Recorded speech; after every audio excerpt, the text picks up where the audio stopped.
Integral theories, philosophies and practices, a deeper dive.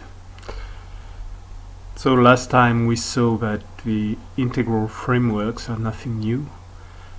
They've existed in many different forms since pretty much as far as we can go back in the history of cultures and civilizations. Humans have always tried to make sense and map the world in some ways, and in these endeavors of mapping and organizing information, matter or flows, they have tried to focus on aspects, see the elements comprising the whole, describe the details, and at the same time they have tried to, or alternatively, they have tried to make sense of the whole, map the entire thing, see how the elements fit together to create a set or sets, networks, systems. So the integral impulse would be a striving towards wholeness, entirety, towards completeness. As an absolute, we saw it several times now, as an absolute it is not even a dream, it's an impossibility. As an action, a dynamics or a movement, it is a very actual possibility and need oftentimes. You access new information and then you bring it back and try to integrate it into greater wholes. And as a direction, as an intention, it is same as possible as it is necessary. In the same way, as I mentioned, integrating does mean including and making work together. So the integrated framework cannot only be replacements of older frameworks, of older worldviews. That's what's described in some integral systems, like the spiral dynamics, for instance. In some ways, when you see the graphic depictions of these systems, it could seem that you go through one stage of a cultural stage or any of the stages that Wilber gathered from his many readings in different developmental fields. You go through one stage and then you complete it and you go to the next. So the idea that I will try to articulate here is that you never go to the next. You never leave the stage that you developed. So if we take Gebser's model of the archaic structure, then the magic structure, then the mythic structure, the mental structure, and the integral structure, you never left the archaic structure. The world is at its core and at its roots undefined, unknowable, and describable, ungraspable, and you are part of this divine darkness. You're completely blended into it. You have it inside of you, at the core of you. Each individual is an infinite definition. Over this blank, what could be depicted as is a blank canvas or an infinite seething sea of chaos, of potentialities. The magic structure is the first definition of powers, and these powers appear from the background sea, so from the background of this infinite in definition, this void or chaos. The mythic structures are centralizations in some ways of some of the magical powers.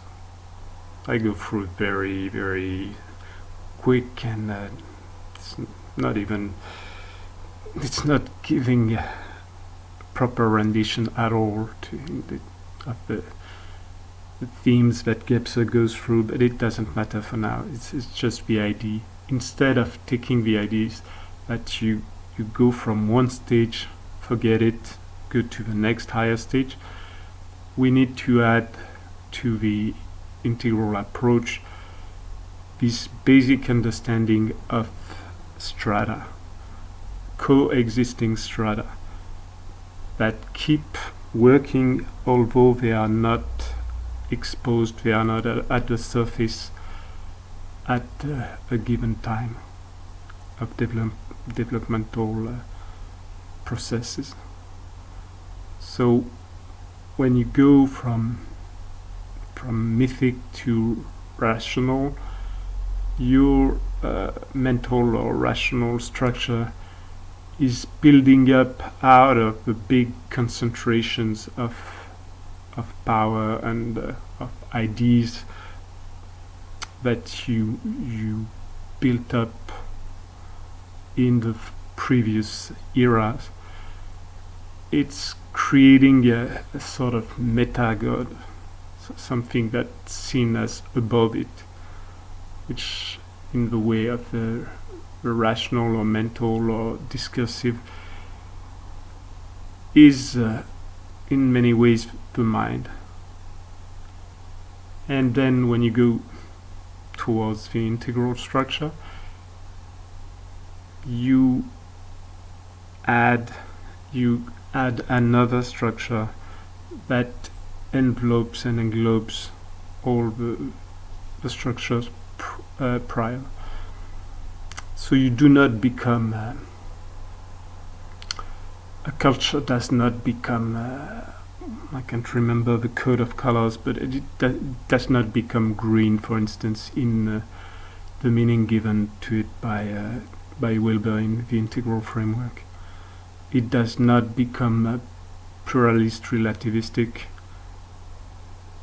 after having been universalist rational and power hungry, monopolistic, mythical and whatnot. All the previous layers, worldviews, of ways of working, correspond to functions and to circumstances in the life and development of life development and history of an individual, a culture, a species, and whatnot. When conditions change, the new structure can come to the surface. The new structure existed before as a potentiality or as an experience or as something lived by a smaller number of people. When the matrix of conditions around make it go to the surface, the same way you'd see strata of geological times appear to the surface due to cleavage in the rocks and the appearance of a valley or whatnot. So this structure will appear, and at the same time new structure are created all the time, and they're created through the reprocessing of the old, the emergence of deeper layers of the earth, like the primal undefinition would be the magma there, and it could erupt and go back up and create new structures.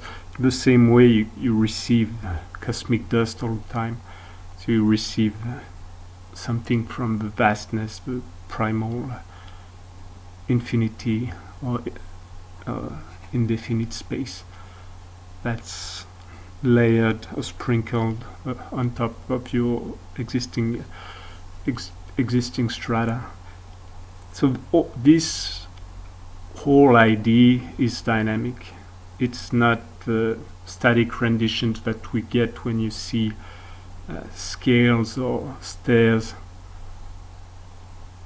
and it's not a stage of a trip where you left entirely behind the places through which you went through. You carry them as impulses, as memories, as scars, and in a deeper way, in this instance, they're more like the strata of the strata of cells that you'd have on a body, so expanding from the inside out, with cells dying all the time, new ones reappearing, and we've passed a stage of development. You'd have living stratum that are living their own lives and serving their own functions, and interacting with all the rest. So if we think about the strata of societies, for instance, you'd see that the big centralized power angry structures correspond to situations. So you can be the power that centralizes first and goes to attack the smaller tribes around, but at the same time, a lot of time, the impulse to organize, to centralize, comes from the threats, natural or military threats, for instance, that you could face. So if you're faced by strong concentrations of pressure, you will need to add up and aggregate power, individual power, to be able to respond, to resist, or just to keep existing. When situations much later in the development of your society, your civilization, culture, when the situations go back to the same levels of pressure, oftentimes you see this type of dictatorial structures, very centralized structure, reappear. Just due to the fact that under threat, internal division will be perceived as a greater risk than anything else. So when you get to war times, although war times may have been engineered from the inside or from the outside for political purposes and whatnot, you will have a very, very strong impulse in the society and oftentimes in people to surrender themselves to the leader, to the big father god figure that will solve every problem. This is what Wilhelm Reich analyzed in his work on the psychological structure of fascism, mass psychology of fascism. You are used to structures that you lived in your youth, for instance, with the archetype of the defending father that takes over in times of crisis to protect, defend, sold something, you would have the archetype of a nurturing mother or caring mother. And these archetypes, you can dislike them as much as you want, but they're strong structures of a psyche in most of the people's and cultures' experiences. And they re-arise as these strata go up the surface when a strong rift, a strong force broke down the upper layers. And you end up with all the things that are happening now, with all the Trumps and all of the Trumps or whatever, whomever else, they're all basically same types of power figures, replacing power elites, power oligarchies by power autocrats. And the drive behind will also be in some ways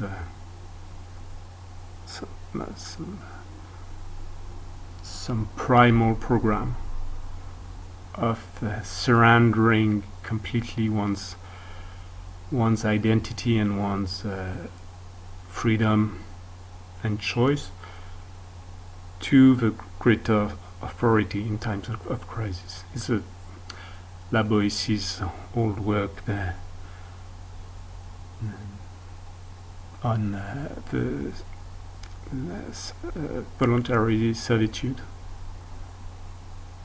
You surrender willingly your freedom and responsibility, your ability to respond, so that things can be taken care of for you. And so that also you do not have to face the complexity of everyday choices. What we see oftentimes in the fragmented presentations of our world, ideas and politics, so you'd have oppositions from one side and the other, and then when you're presenting your view from the opposing side, it makes, most of the time you make it, like you or me, whomever, will make it sound as though the solutions are easy and will be easily implemented, and it's just that the bad guys are holding the reins, and if they were replaced by the good ones like me, then I would be able to solve everything just by applying the good ideas instead of the bad, the good principle, the good values instead of the bad. The only problem there is that when I get to power, all my ideas and all the values, principles that I may have will meet the matrix, the field of forces that are already in place, and all the pushes from the past, attractions from the future, and the conflicting interest of the present, of other beings. If I want to impose my view, my position, I will have to turn into a massive dictator. If I want to negotiate with what was there, to try to slowly weave or slowly make my way towards the desired outcome that I'm sure I can bring, then I will have to in many ways collaborate, cooperate, and negotiate. And there I will have to compromise very fast. And the stronger the pressure, the deeper the compromise will be. And soon enough, the compromises that I've made will alienate all the people that were sympathetic to my views at first. The same way facing what I will end up calling reality day after day, it will seem to me that the only possible world is the one existing right now. All the ideas which are information potentials in the future that can begin to be actualized in the present, in the space of the present where emergence is possible, but only of the lived present, not the analytic present. So it's the moving, the flowing of Bergson, for instance, as opposed to the specialized analytical view of the present as just a small block piling on top of other blocks. The present defined by the past is stuck. I'm stuck in all the things that were. I'm pushed by the different currents of the past, and they constrain me to this narrow, easier path, easier valley.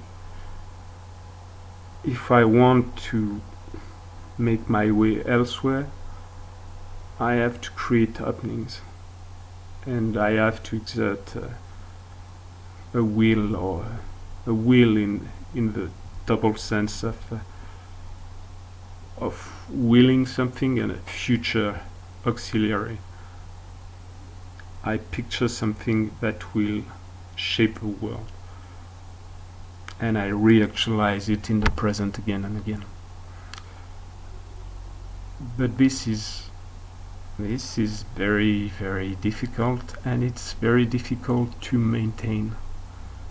And if you do it alone, it looks as a very, very strong oppression. So all the good ideas, look at the theories behind cultural revolutions, most revolutions, and most of the time people have all sorts of good ideas with brilliant outcomes. When applied, the brilliant outcomes can be mitigated depending on your point of view. So you can say that Russia, after the revolution, modernized and got electricity and got roads and whatnot. But you can say also, if you change your metrics of value, you can say that it was at the cost of millions of dead people of the Gulag, which was the main way of providing free work from a state that had no resources to buy in the usual way the work of people. So they had to find slaves, and these slaves were eventually part of their own populations that were removed. So it served the double purpose of cleansing the ideological ranks of the population, to prevent the attraction of the past from dragging back other currents of history, and at the same time it served as free labor. But these metrics would change due to your internal values. But in any way, there's no actual materialization of ideals and ideas that will be easy and clear. So when we explore all these strata, it's very easy to judge what looks at one point like deeper strata. People from the green eras, so this what Wilber criticized as the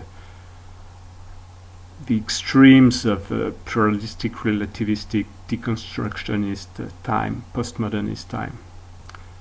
So these currents appeared as critics and as counterbalance and regulations and of the mistakes, the biases, the drifts, and the collateral damage done by the rationalistic universalist idea.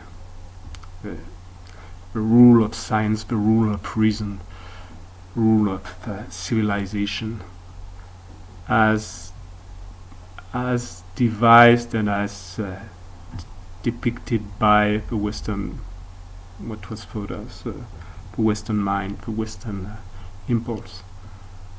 So partly infused with Christianity values and partly drifting towards its strong materialistic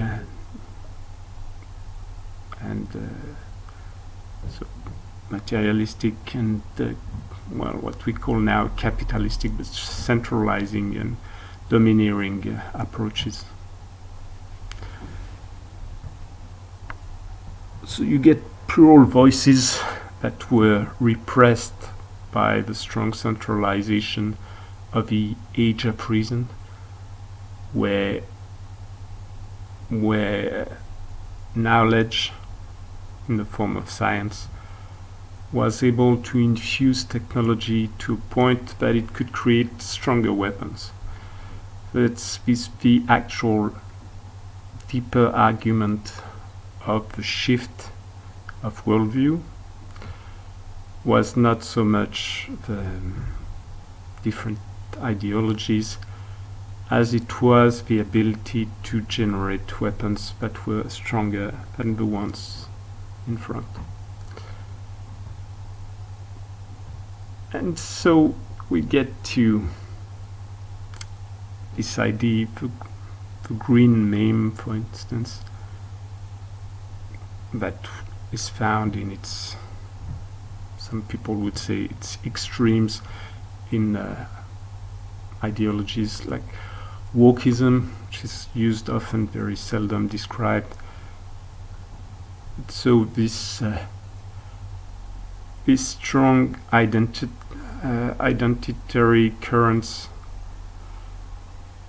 of understanding the type of oppressions and victimizations that were imposed on you, on me, on anyone, but mostly on the minorities that were repressed by these big unifying forces of the rationalistic universalist impulse. These voices after the wars started to get more momentum, because the World War, especially the Second World War, the advent of a nuclear weapon, they showed that all the promises of the big scientific era, the big scientific paradise, they came with, they were like deals with the devil in some ways, and they came with a cost. And the cost was potential overall destruction of humanity and most of complex life on Earth. So this was the cost of extreme centralization of worldviews, of ideas, and the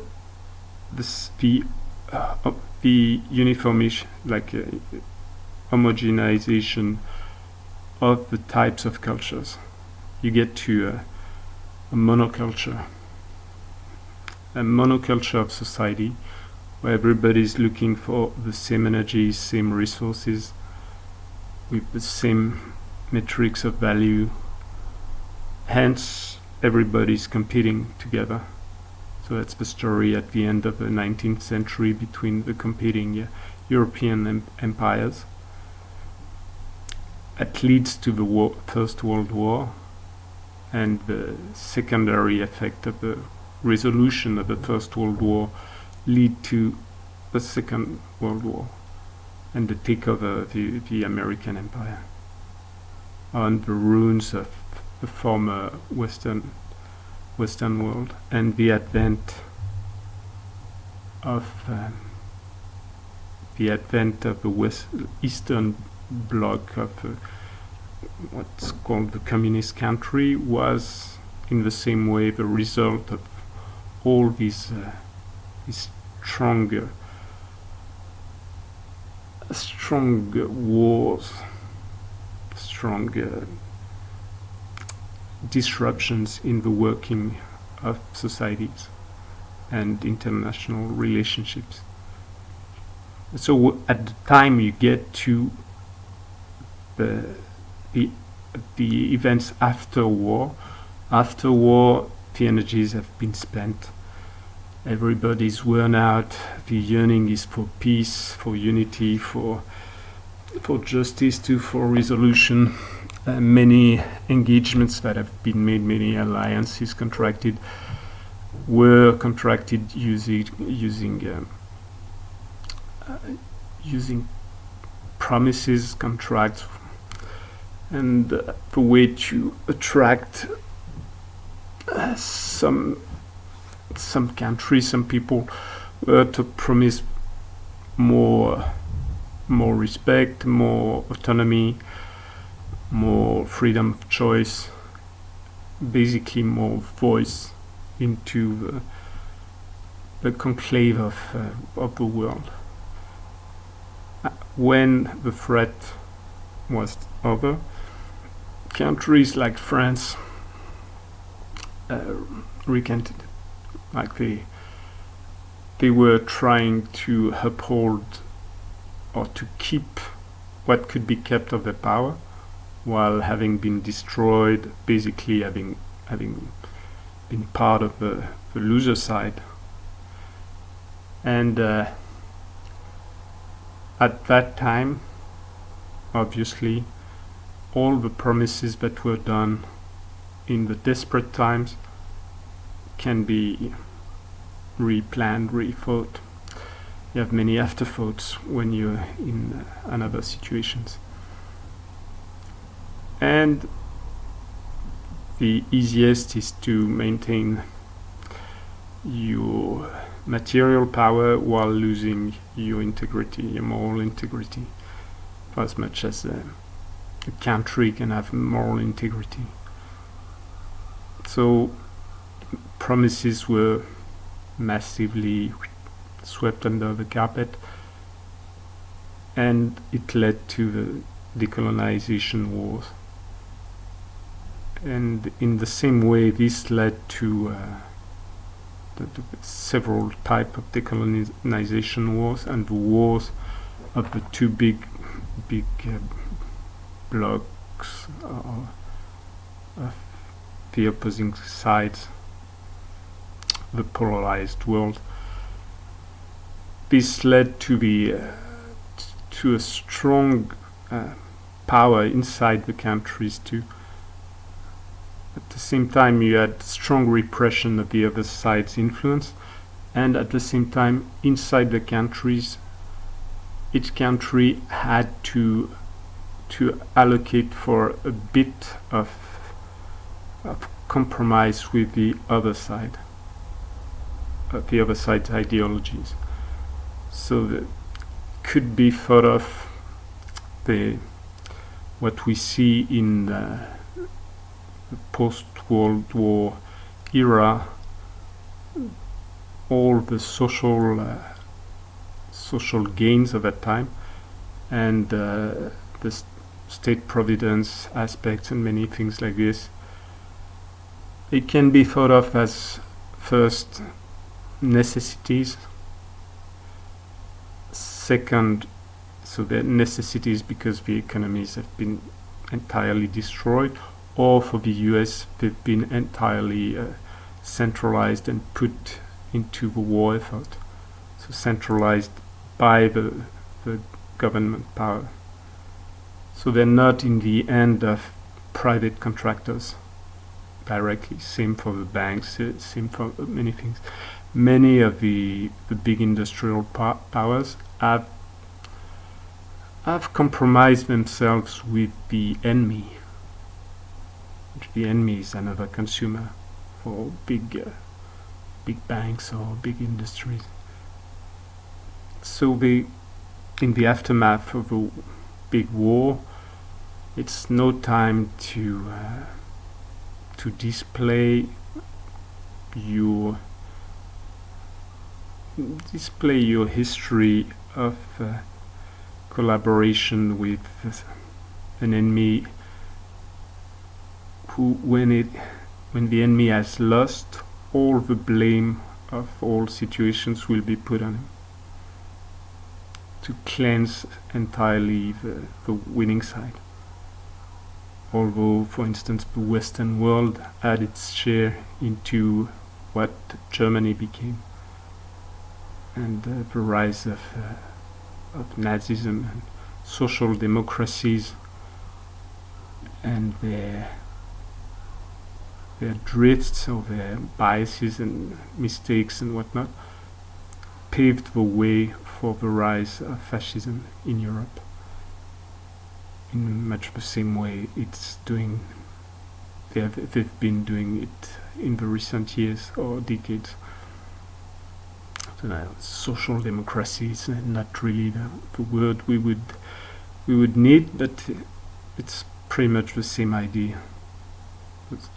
The strong neo-capitalist impulse is paving the way for something else, and the something else, if it cannot be more social or more open society, will be the reverse, will be a way back. If it cannot integrate more, if it cannot open up to integrative or integral frameworks, then the energy will recede to feed more the older worldviews, older frameworks.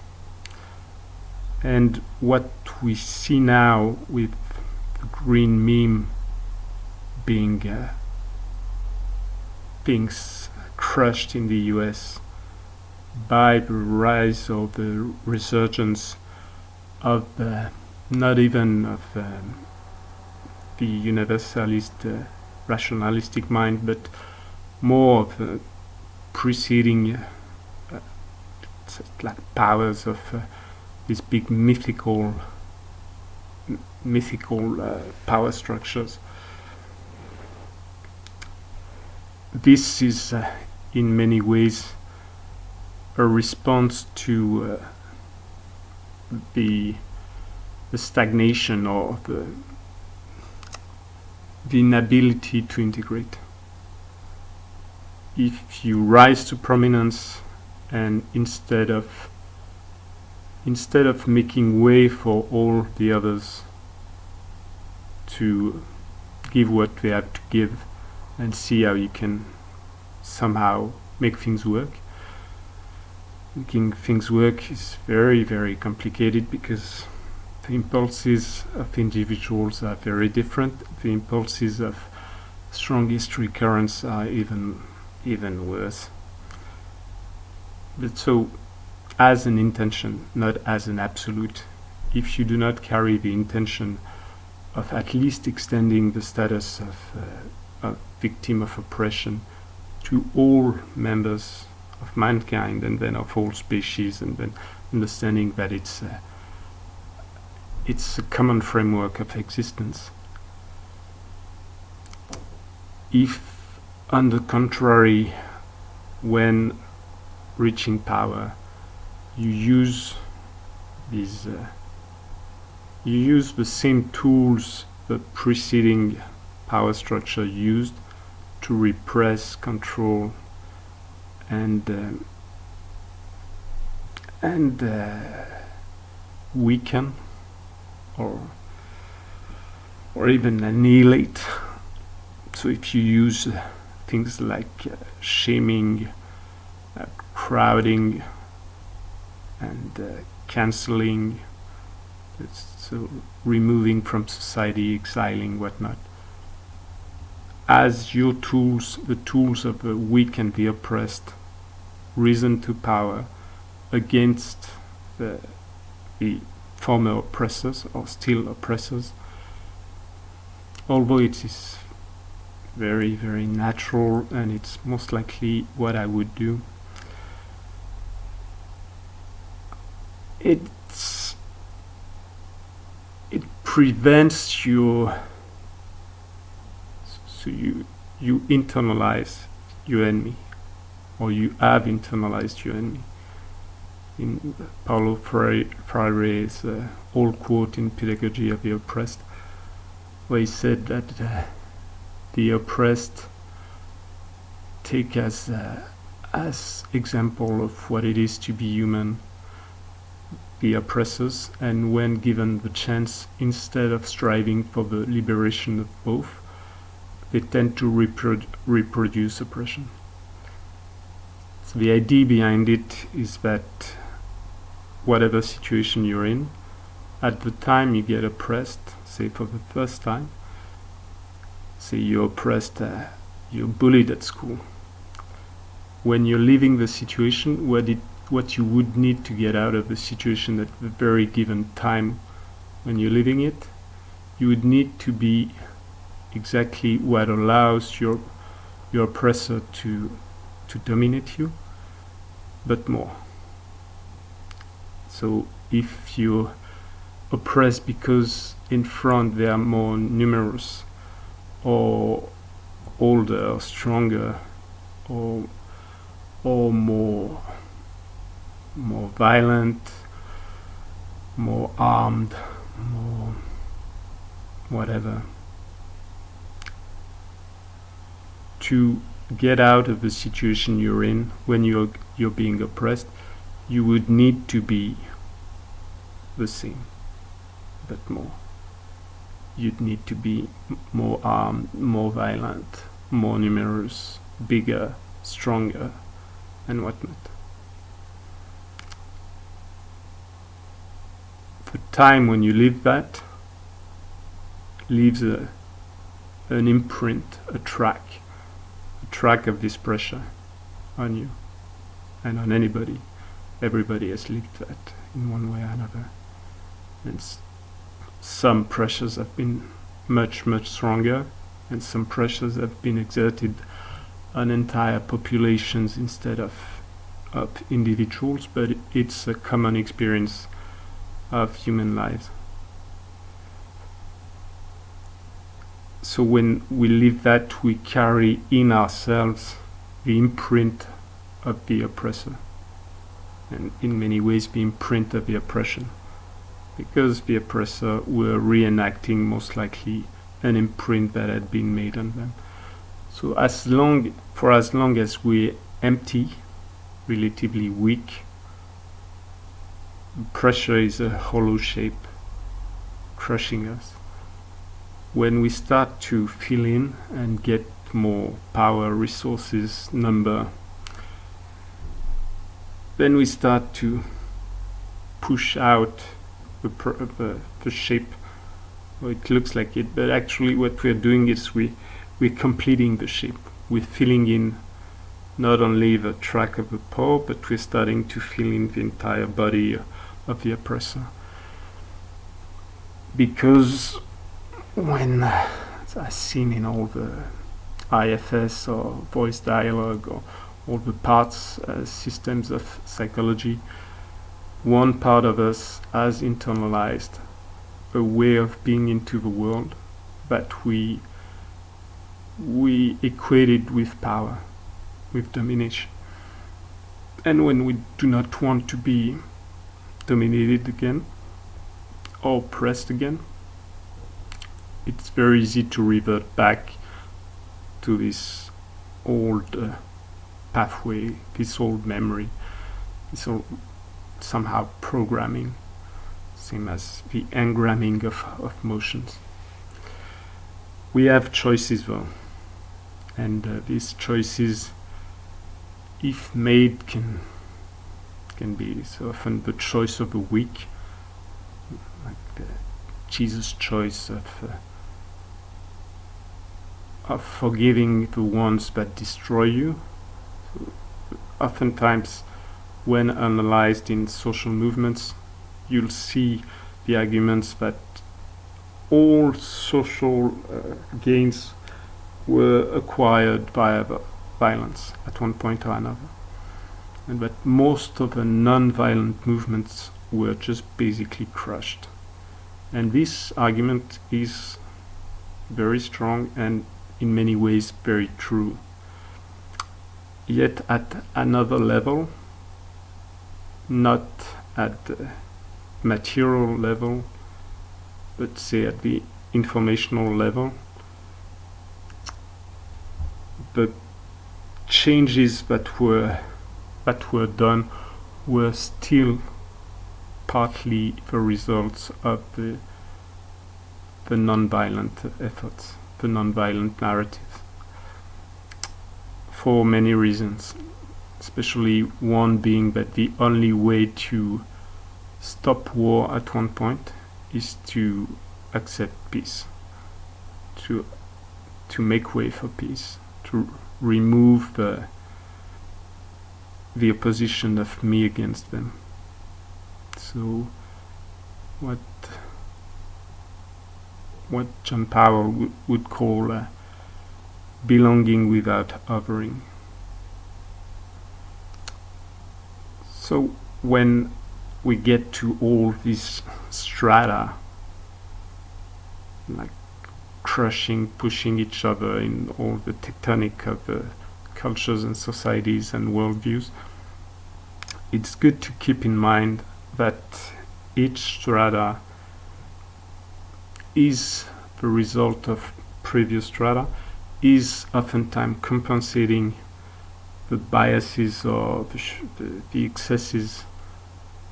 Excesses is always relative of previous strata, and recovering often some older content from layers that are below the one right below. They can be thought of as technologies or media in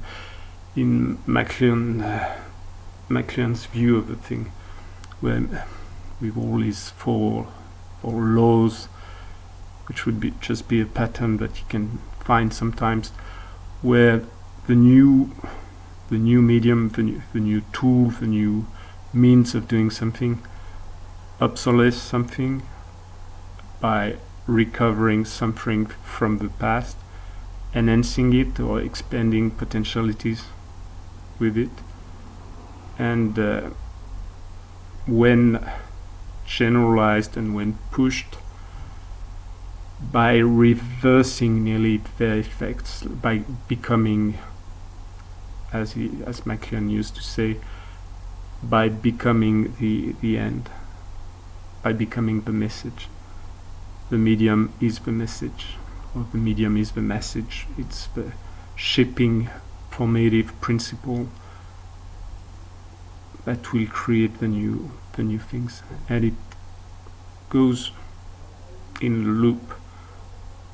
It corrects the drifts, then gets to its peak, then for all the good things that it provided, it would seem crazy to mitigate or to counterbalance the benefits of this new tool, this new means, this new method, this new worldview, this new meme. So instead of striving for balance, which would be extremely difficult because you would need to be able to perceive the peak and to perceive the beginning of the drift, instead of doing that, we keep piling more. So we add more of what works. And we face George Land's idea of nothing fails like success. It's nigh impossible to drop what works, or what seems to work. It's very easy.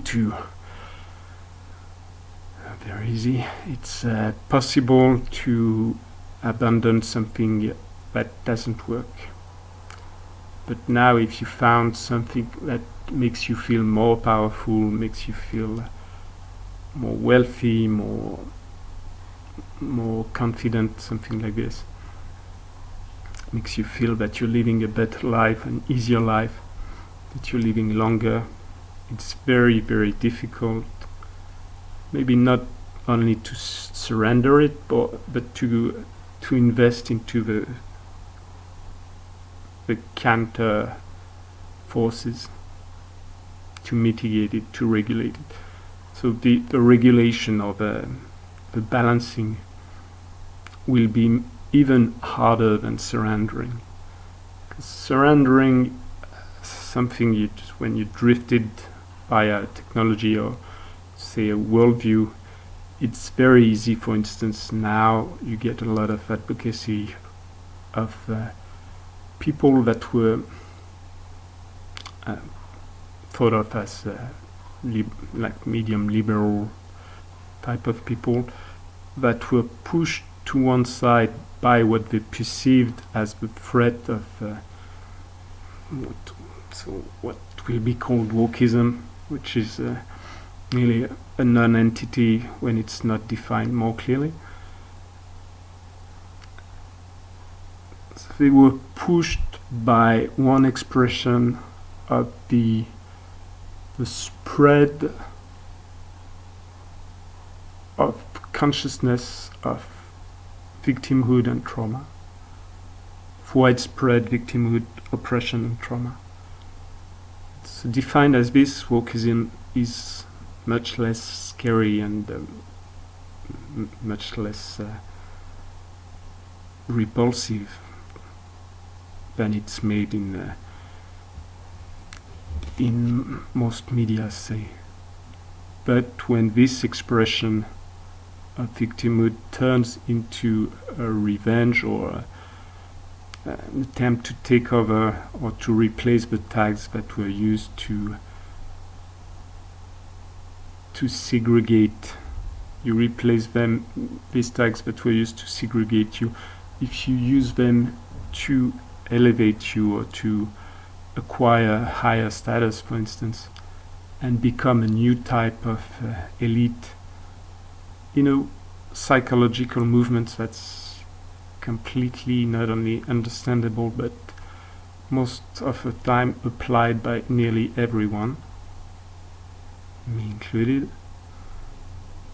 So when you do that, you take back the weapons of the strong to apply to the strong, thinking that now you'll be able to uphold justice and all that, you become the oppressor.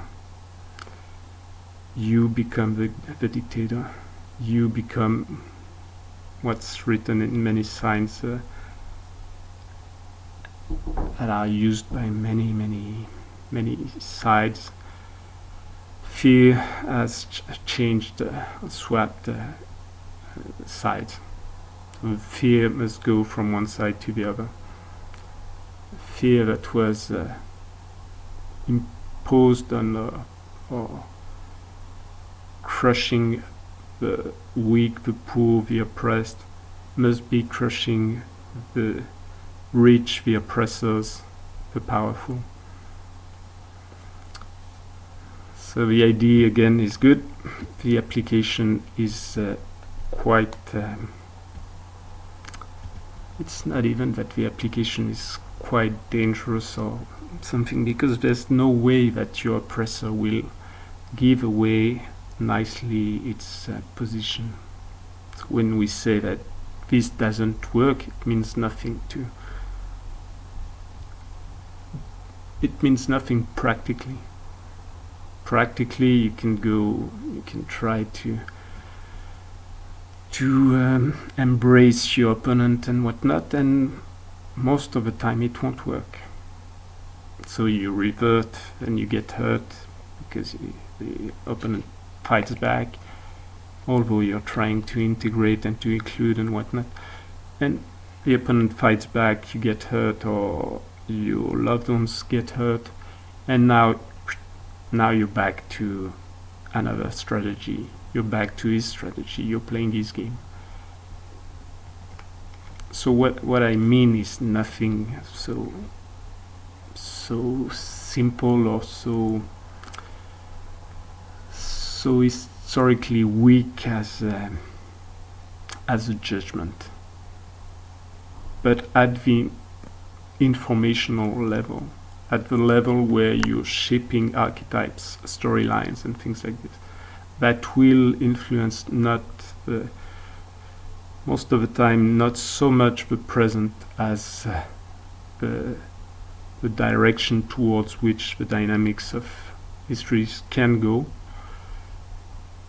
Then at this level, you're taking over the weapons of your opponent, weaken completely your side. So the consciousness of trauma, of oppression, and of empathy for the victims, if it does not spread to include the oppressors, by discovering that the oppressors are victims too of previous oppressions, and if it does not go to the point of including ourselves amongst the oppressors, because the oppression that we get from the stronger ones, oftentimes we transmit to the weaker ones. We may not oppress others much. So that's what I thought at one point in my life, that I had managed to live a relatively free life and not oppressed too many people, working part-time jobs and with like the lower strata of societies, and traveling. But then I thought eventually I did oppress a lot some things. I did oppress myself a lot, physically at least, and with good reasons. If you're traveling, walking, and your next stop, you cannot stop because it's not safe or it's not a good place to rest, and you keep pushing and pushing. And same to feed the many parts of me, I had to oppress some parts that maybe felt exhausted or felt unstable, like deprived of roots and whatnot. And if I did not oppress myself, then at least for sure I did oppress, say, objects. I tried to minimize my oppression of living beings due to sensibilities. But when you walk, you're treading on something, you're crushing things. When you breathe, you're breaking down. You're breaking bonds between molecules and whatnot. And you do that when you eat. You eat something. You kill things. You take the non-self to build up the self. Normally you give back all you've taken as food for otherness at one point, but due to the power structure now, humanity is trying to change the game. So I did oppress many things, many people, while thinking myself a moderate oppressor. And if you go to same, I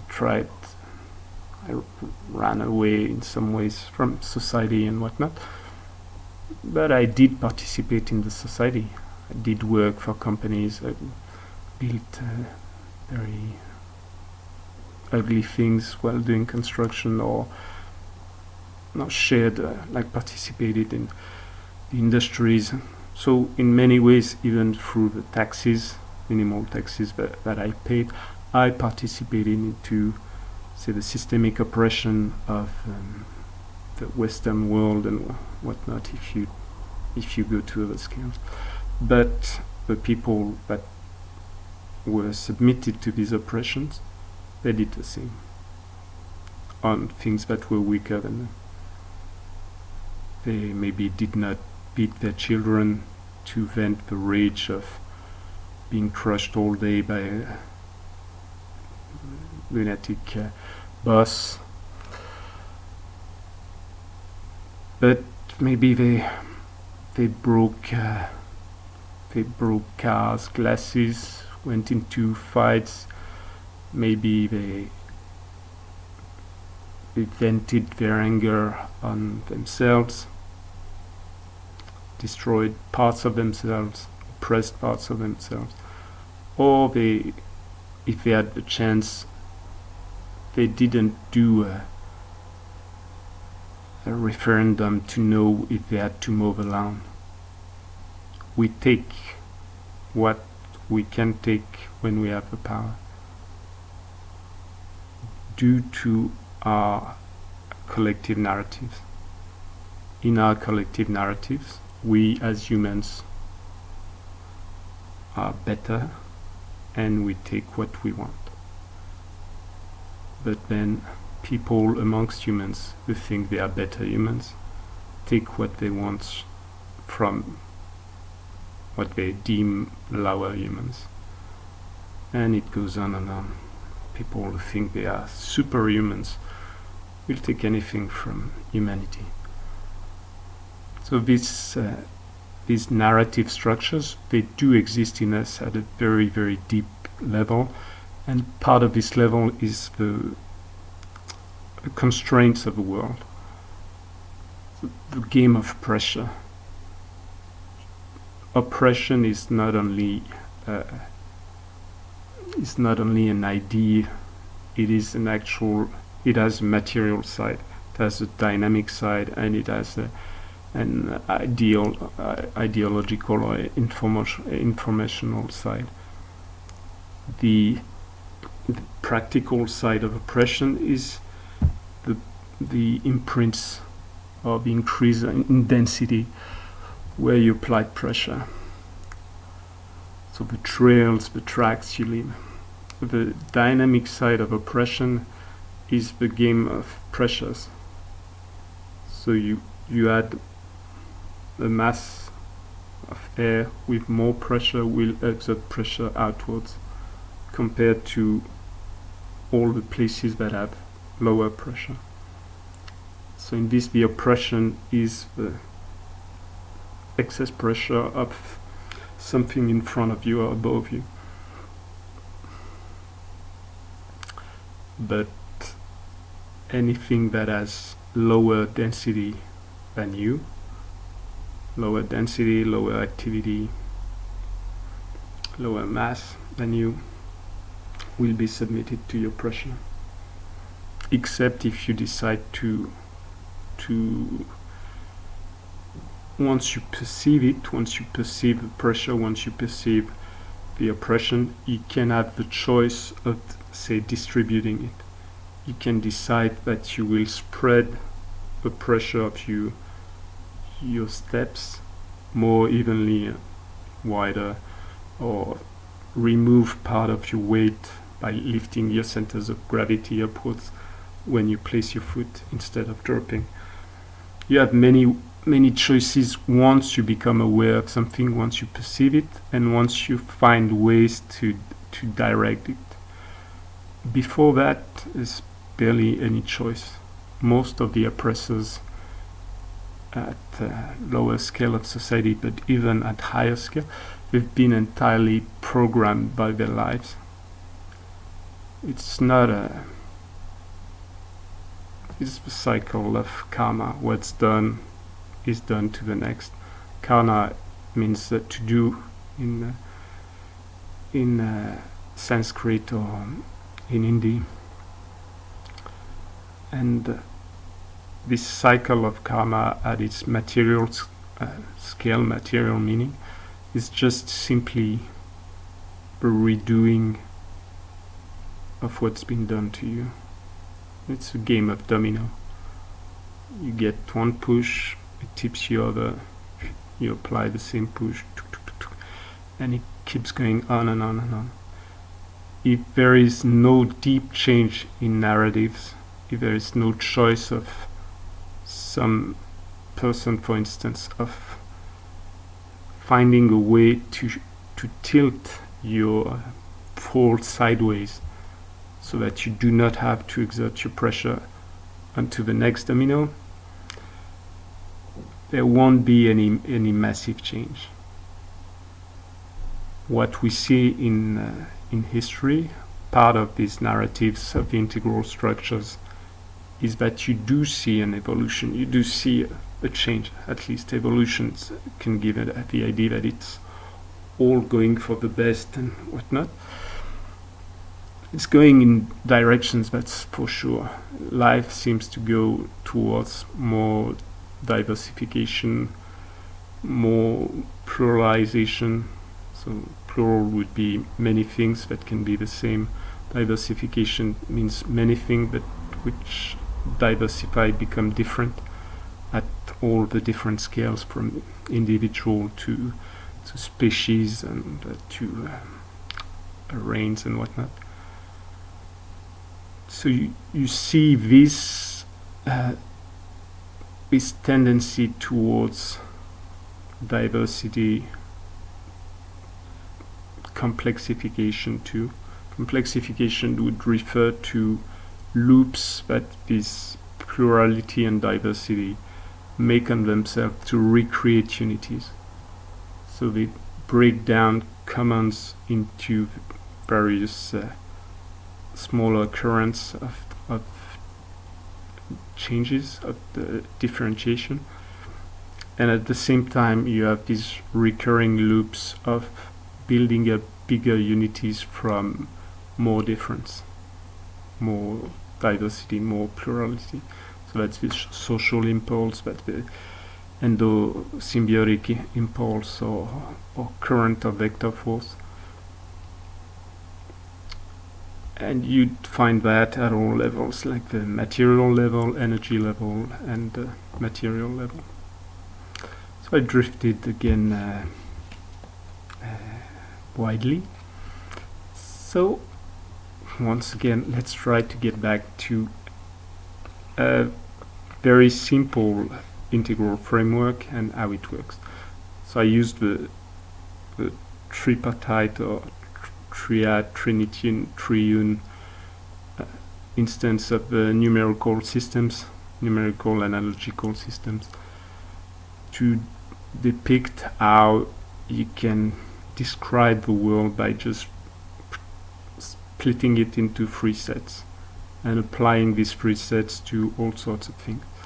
3 dimensions, 3 directions, 3 times, 3 characters, the self, the other, the relationships, or the integrating medium, and so on and so forth. These can be applied to anything and can be reapplied to themselves. So we can use things like if I use this idea of the trinity, matter, energy, information, or it's not even symbolical, because you could think that things in themselves are an infinite language. Things in nature are sort of ideograms, but carrying not only ideas, they are pictograms, but not only pictures. So they are infinite words, like words of gods or words of creation, and they can mean, or they can be perceived subjectively. They can be perceived objectively as an infinity of things when you zoom on them and when you take into account all the properties, all the component parts, all the dynamics, all the relationship. Anything is infinite. If the doors of perception were cleansed, everything would appear as they are infinite. William Blake. But as infinite as they are, you can find ways to classify these things for practical uses. When I say that the natural ideas of the world, the natural, I look at the sunset or I look at the fire, it doesn't mean only combustion and energy and light and whatnot. It carries an infinity of objective meaning, of subjective meaning, and of relational or relative meanings. The word is not a symbol. Not the word. The word is a symbol. Eventually, the thing that is seen, that is lived in the present, is not a symbol. The lived sun at any given time is unique, and it carries an infinity of potential meanings, potential directions, potential sources of imagination, of creation, and whatnot. But these are things like words of power, like they're the primal language of the dragons in Ursula Le Guin's Earthsea trilogy, for instance. They are the essence of things. So from this essence, we can carry only limited amounts of information, limited meanings. The same if we took the entire thing, we would be overwhelmed. So for practical limited lives, in the level of manifestation and differentiation, we just split the entire unique experience. You can say that we abstract it, so we take the commonalities of many of these experiences and create an abstract idea that will exist in a mental realm. Or another way of seeing it is that the lived experience was the incarnation, the impersonation of the manifestation of a higher principle, a higher idea, archetype. It's an idea in the mind of God, for instance, is a sentence that was used. And these are two opposite and complementary ways of seeing the thing.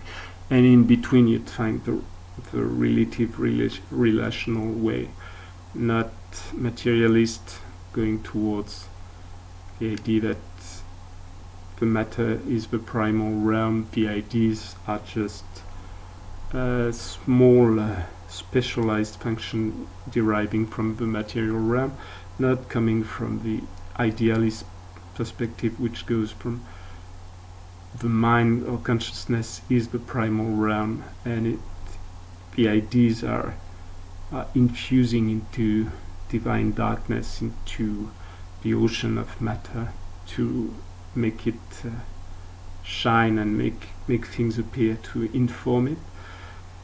That in between you have a wide variety of positions and ideas, and these two aspects can be used as practical tools to, when you design things, you can design from the top down. You see what you have around you and you try to see what you can make out of it, how you can unify what's around to make it serve a purpose or an idea, goal.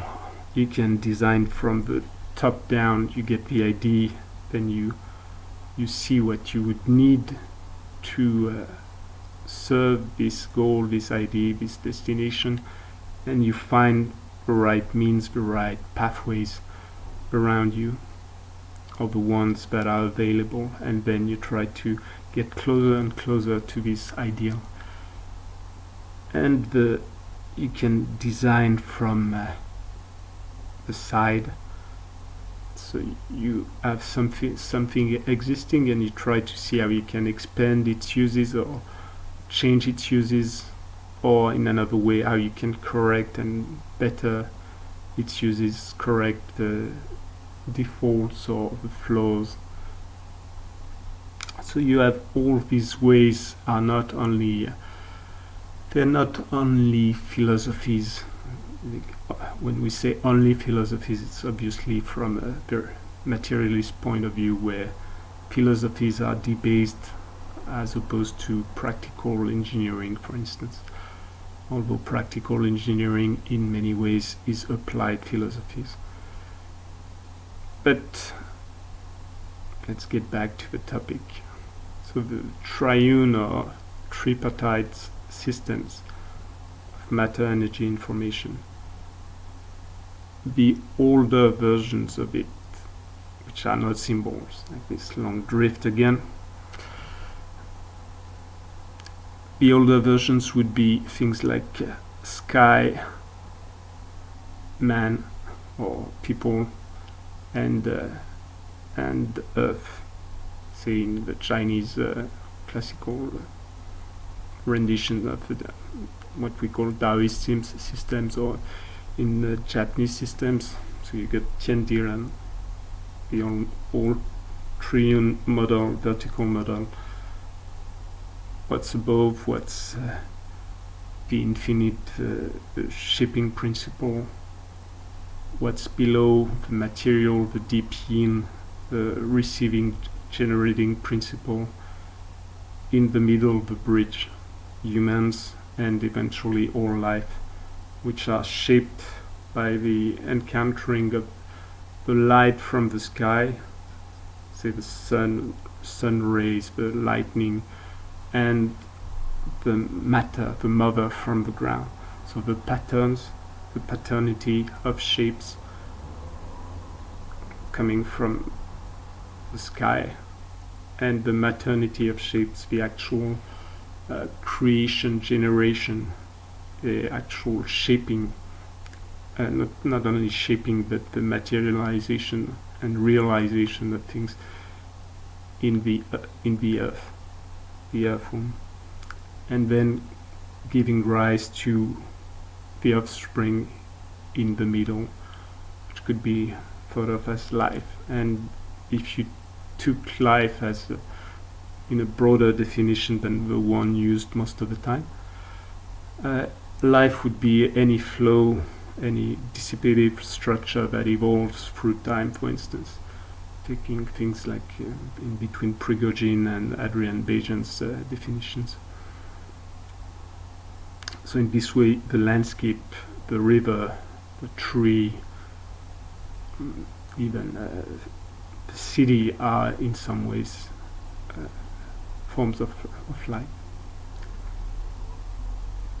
So when we go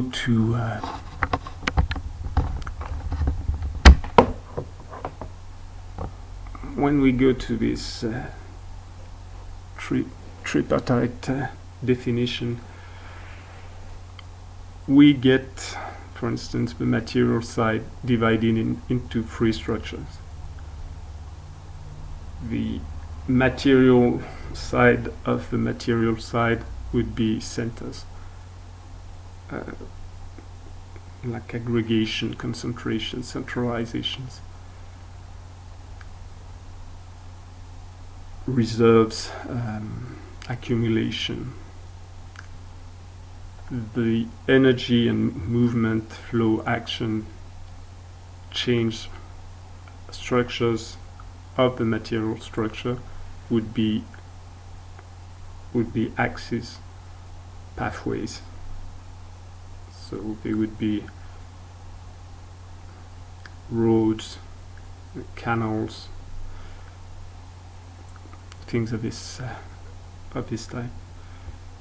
And the information structure would be the regulating structure.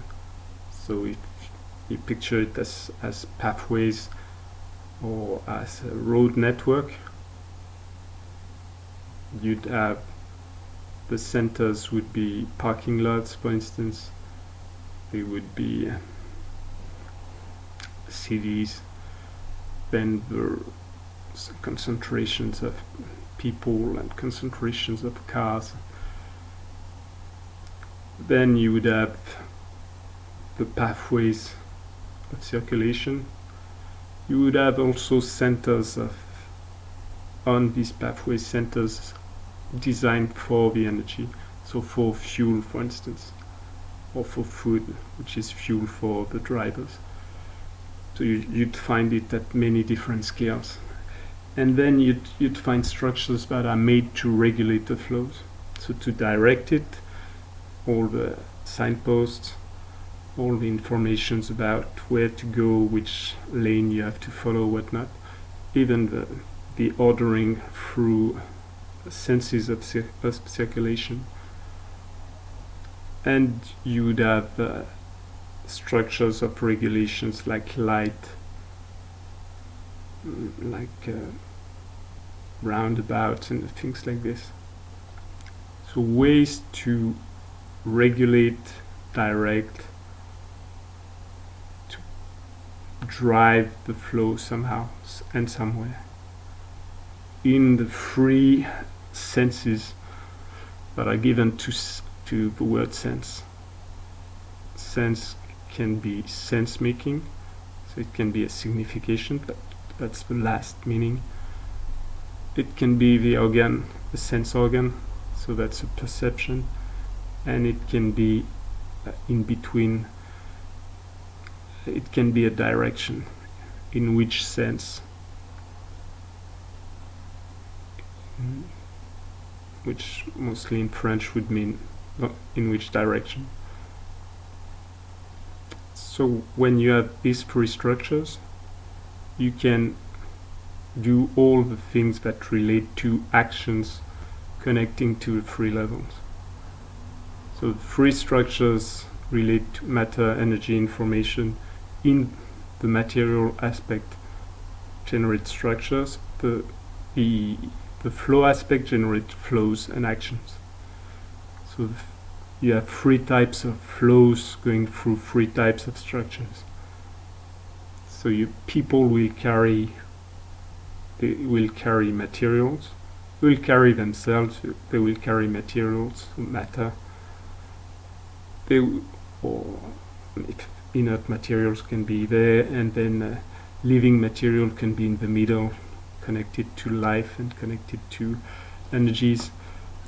They carry energy, they carry the ability to exert, to generate, to alter, or to prevent change in many different ways.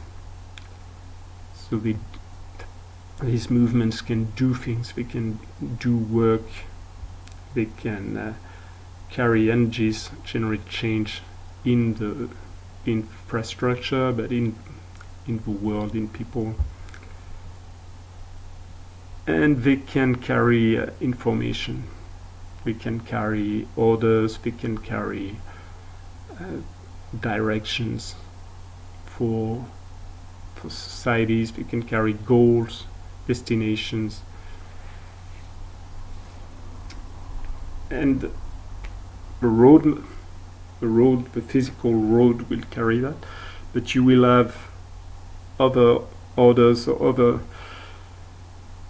types of infrastructures made to carry, for instance, energy. So if you went back in time, you would have mostly one type of circulation, all things would go through. But you get to more specialized times. Now you can have pathways for energy sources that are different from the pathways for materials, for instance. So your energy sources will go through your electricity network, from your pipelines, any things like this. And at this scale you will find the same. You will find stocks, reserves, concentrations. You will find circulations, and you will find ways to regulate, to open, close, to divert one way or another, to drive, to manage. So you find ways of perceiving what's happening in the pipes, the quantities and qualities. You'd find ways of directing them, and you'd find ways of assigning meaning, assigning goals, direction, narratives. And the same would go for informations. You will get wireless, like networks, carrying so phone lines prior, Now you get all the wave circulations, radio waves, and all the other waves that are used to carry information from satellites and whatnot. And you have all the wireless and the material system that's mostly light fiber optics, for instance, for carrying information. You have material objects carrying informations. You'd have hard drives, you'd have big resources of big stores, material stores of information, like at the big scale, like you'd have libraries in all the times. You'd have records, all these type of things. And now you'd have data centers and things like this. You'd see that too. So the material aspect there for information, for instance, could be thought of as the hardware. And then you would have the software, which would be the informational aspect, the direction, the goals given. In between, you'd have the user aspect or the action aspect, as well as the energy feeding the processes, like electricity.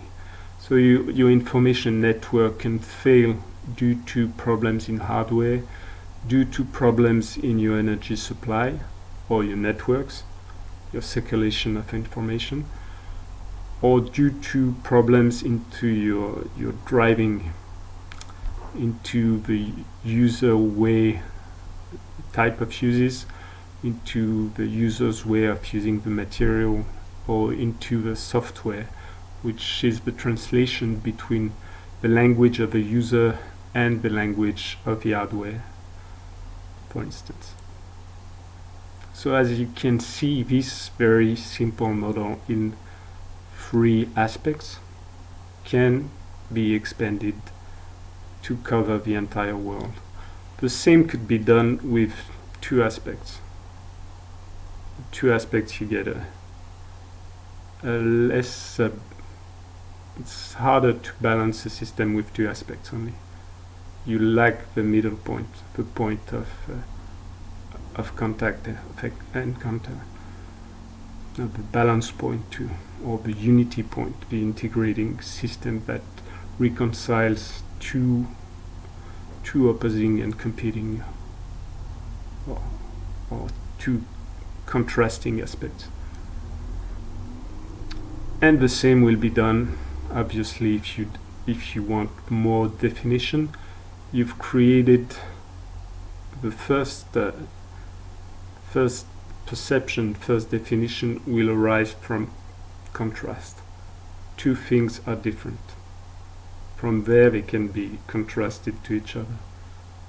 Now you find a way to link them together. They are different, but they touch somewhere, or they're included into a bigger bag. So now you have Trinity, and you have this ability to reconcile like the dual opposites into polarity. So it's polarity is duality working together. So when you have this line between two things, you find a middle point, you've got 3 things, 3 points. And you have 2 segments, or 3 segments. The overall segment, the one between center or middle point and 1, and middle point and B. Middle point and A, middle point and B. Then you can define more your metrics by finding the in-between points of both halves, of both proportions. If the halves are not, if it's not cut in the middle, but say a third or whatnot. So you break down more the divisions, and you get, if you take 2 linked by a middle point, aligned, then you break down both segments, and you get 5. If you count the points, you get 4 if you count the segments. So you can define your system with the Chinese old numerical system. You go from Sanbao or Santi or whatever type of triune classification to Sixiang, the 4 aspects, for instance, which would be combinations of 2 lines, broken line and full line, corresponding to yin and yang. So the principal duality, when it's not just 1 line but 2, from 2 potentials, full line, open line, so fragmented line, one being yang, the other being yin, receptive, the space in the middle of the line. The other is emissive, assertive. So from this you double it and you get the Sixiang. And you get the 4 aspects: 2 full line, 2 fragmented lines, 1 line full on top, other at the bottom, 1 line full at the bottom, fragmented line on top. And you could get going, you could keep going, like with complexity arising from the reiteration of this dividing process at the beginning. So now, when you get all these, so these things they can be states or beings, things that you see. It can turn into actions too. So you can perceive in yourself the different centers or different masses in your body, and you could say drive your movement from one. So I shift the feeling in my fist, or I shift the mass, make the mass flow forward. So people will find it strange. It's very easy to stretch. Obviously you're stretching of the muscles to do that.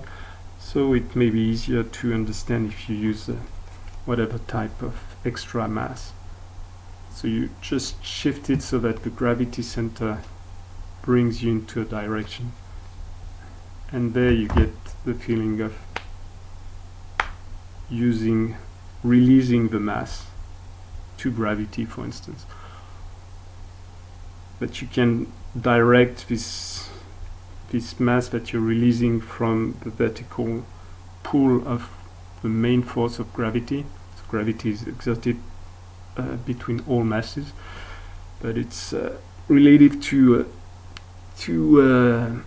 distance and mass. So obviously the center of the very dense center of the Earth exerts much more attraction than the rest in the standard model of gravity. But there's still, you are attracting all the mass of the Earth, as well as you're being attracted by the mass of the Earth, and you're being attracted by all the masses around you. All things that want to play together, that can play together, want to play together. Could be a formulation of the gravity principle. So now you can use the release of a vertical line and drive it forward through extension. So you can either push from the back, or you can extend from the tip, or you can even get the feeling that you're being sucked in from your target. These would be different ways to direct it. So they would be relative to the information aspect. You can use any type of visualization or any type of narrative to open up ways to use your body. If I picture strongly my fist becoming heavy, so I use my fist light, then I picture it as exceedingly heavy, like I'm carrying one of my kettlebells of 30 kilos or so. And when I apply it, I get a different feeling. I make it even heavier and get a different type of result, just through the way the visualization recruits parts of my bodies in different ways, at least in the material narrative of it. So I can organize my centers, I can organize my axis. I can, instead of using a point, I can move one point in any direction, then I can move several points. I can link 2 points together and move, say, my elbow independently from, or partially independently from my fist. I can move them in the same direction. So you see, it's very hard to actually see, it's much easier to feel. I can push from the elbow. The elbow is the source of the movement. I can push from the contact point of my fist, which will create a different result, because if I put an obstacle here and push from the elbow, I'm actually blocking and forcing things here, condensing them at the point of contact here. While when I'm touching and starting my movement from the fist, it's as though I'm opening the door in between the two corridors, and the people that are at the door are the first ones opening the door. Then the ones behind are just following. If I start from inside and the door is still closed, I'm just pushing and massing my people in front of the door. And then when the pressure will be strong enough, it will release and open forcefully the door. So I can move all these partly independently. Then I can link them through a line. The line is just an infinite, like a very big number of points. At first I use it as a segment, and I could use it by using another arm and using it as a stick. But I can keep the feeling, internalize it, and use it myself through my memories, through my sensory imagination, things like this. So when I start to use this, I start to be able to use a lever, and the lever can be manipulated from just one side or from both at the same time. So there I start to get the feel of, say, one lever connected on both sides. You get the feeling of a wheel. So I can activate from one side, I get this much force. If I activate from both sides, I get more leverage. I could activate from an infinite number of points. So I could shift all the points at the same time or sequentially. I shift the two main center, my elbow and my fist, and get a result, especially since I'm not fighting there. But now if I use all the points in between two, although I will get the feel of more forceful movement due to the pressure on the end, I get a very strong, in many ways stronger movement too. I'm recruiting points, units, elements, blocks, or I can be recruiting lines, pathways. So the axes that I'm recruiting now are pathways for gravity, but they are sort of static, they're just fixed matter. Now I can use the points or the pathways, but in the dynamic and flowing feeling. So I can get the feeling of something. I can make a fist and release, or I can have it sort of relaxed, and then contracted forward. So there I'm creating a change in potential. I'm increasing power by increasing what you'd call tension in electricity, the change between two states. So a state of relaxation turning into a state of contraction, a state of contraction turning into a state of relaxation.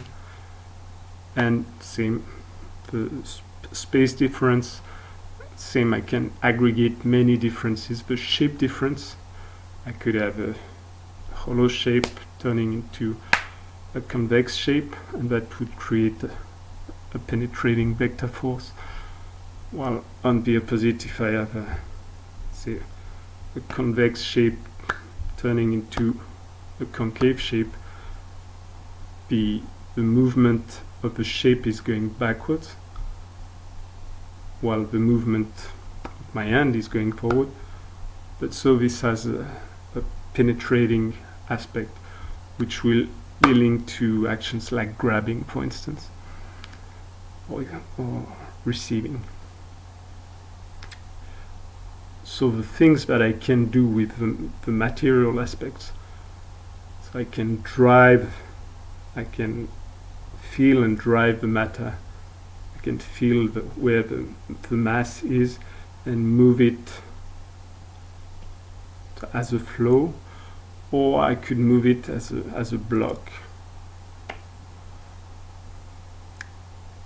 I can direct it, I can perceive it, so that's the information side of it. Now I can use the flows and direct the flows. I can make the static matter there sort of released and turned from the feeling of stone to a feeling of sand or mud, then to water, then to air, and to whatever, electricity, light, something lighter and lighter, and make it flow smoother. So if it's too smooth, it will be very, very light at the end. It's unlikely that I'll get a lot of movement, but I will flow around easily. And if it's too dense, then it will tend to oppose or block easily.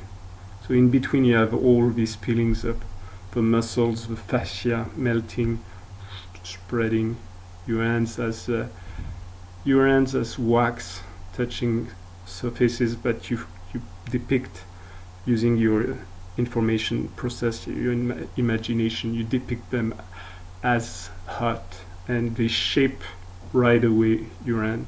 Your hand melts to maximize surface contact. You have many different tools, and then later I can get to a feeling. So I do whatever movement. So say this movement of contraction. Now I do not change anything. I just reapply the feeling. So the movement will be very small, very hard to see, but I would get some results out of that. I can do a big movement of my shoulder and my arm, for instance. Then I could do a smaller flowing movement inside.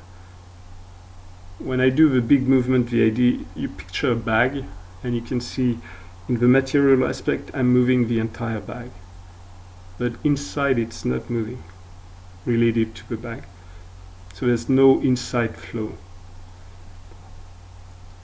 When I'm moving what I call the energy, in this analogy, the envelope of the bag is not moving, but the inside is shifting. The inside is moving. And in the last aspect, the surrounding of the bag is moving.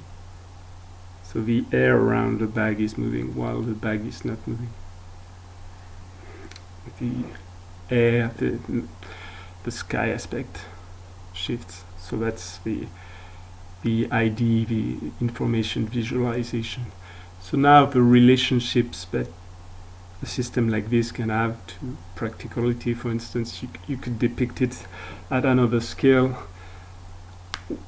I'll go for the army analogy, which is easily used in martial arts, not so applicable or not so helpful for healing arts or other things, but still it will give you the main idea. So matter there is the mass of troops.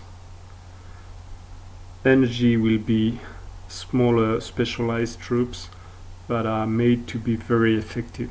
So they would be the commandos. And information would be even smaller number of, not even troops now, mostly individuals that are sent into enemy territory or into the unknown areas as scouts and spies. They have, so all will have aspects of the others. The spies are matter, and they carry some matter, but they carry little matter compared to the main troops. So when we move information, when we move using imagination and whatnot, there is something material happening inside. Then there is something energetic happening, changes in nerve polarities, whatnot. And there is small movements, but the main movement that's done is at the information level. It's perceiving information, emitting it. So I'm sort of talking and negotiating to get results. When I do use the commandos, I'm not so much talking and negotiating. I'm taking informations to affect specific pinpoint changes that will be very effective because they will cost little investment in mass and whatnot, little investment of troops for big results. It's very accurate and penetrating, and same, the idea there would be also that one aspect I'm dealing with blocks, fixed armies. When I'm reaching the energy aspect of things, I'm dealing with flows, circulations, movement, changes. So when you're starting to deal with it, you're starting to blend with the flows and be able to meet it and follow and drive it more than when you're dealing with just pieces. When you get to the mass of the troops, the main troops aspects, then you move big blocks to occupy, to structure land. So these troops, the mass of the troop, do require information, they do require energy too, but the relative amount is much less compared to the matter. And if the action is well organized, it goes from first information leads to, so I picture myself opening, I'm starting the movement internally. In the same way my nerves would get activated by a dream before they actually pass the threshold and activate the muscles in the what's the name in English?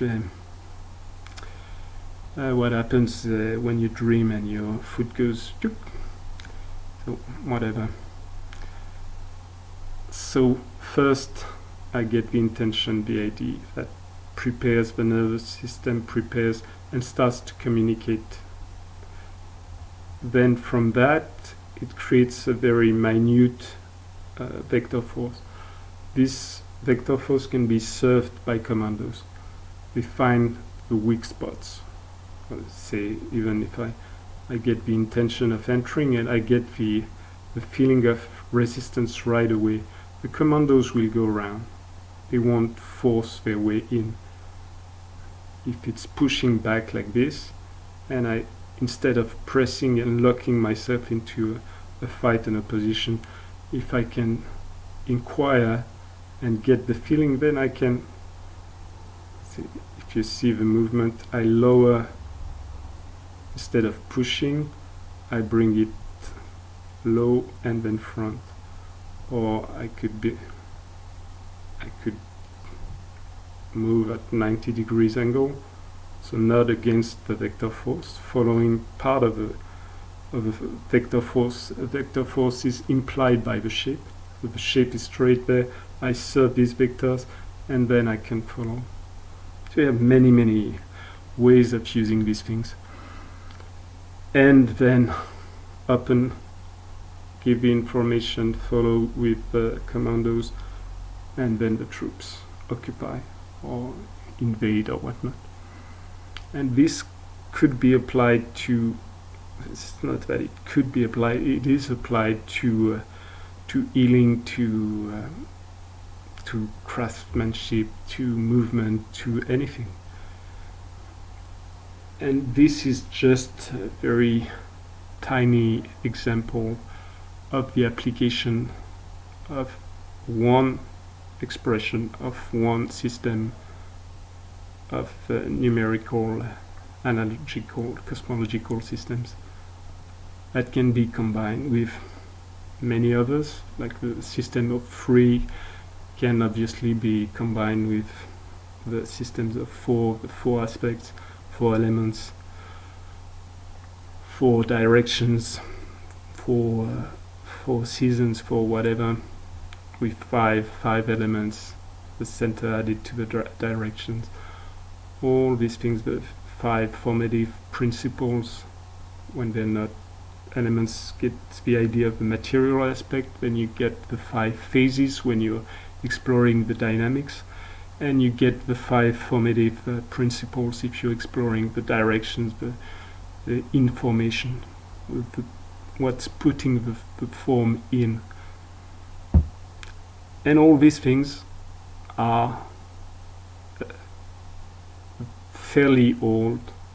The way I express it is first my own, and it's a modern expression of something much older. In older versions, you would most likely get something either more traditional, so the content would be more fixed, but at the same time something that can be more primal. So the content can be more fixed and at the same time less associated with ideas and more associated with primal experiences of the words of power, as I mentioned in the Ursula Le Guin's depiction. So this is a description of integrality, not as something brand new that is needs to be fought against or supported, but as an ongoing process. As I mentioned, a dictionary, an encyclopedia are integral strivings.